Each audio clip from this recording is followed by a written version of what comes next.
Ditegur karena merokok saat berkendara, pengendara ini marah-marah. Ini pegang. Tuh.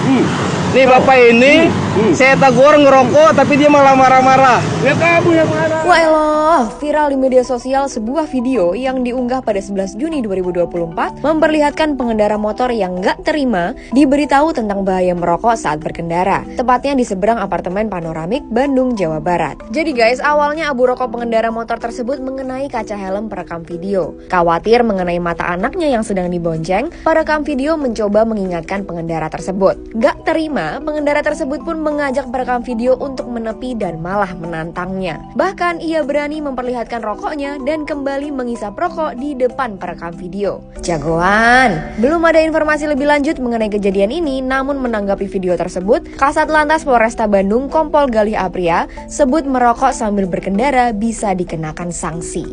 Bener-bener ya.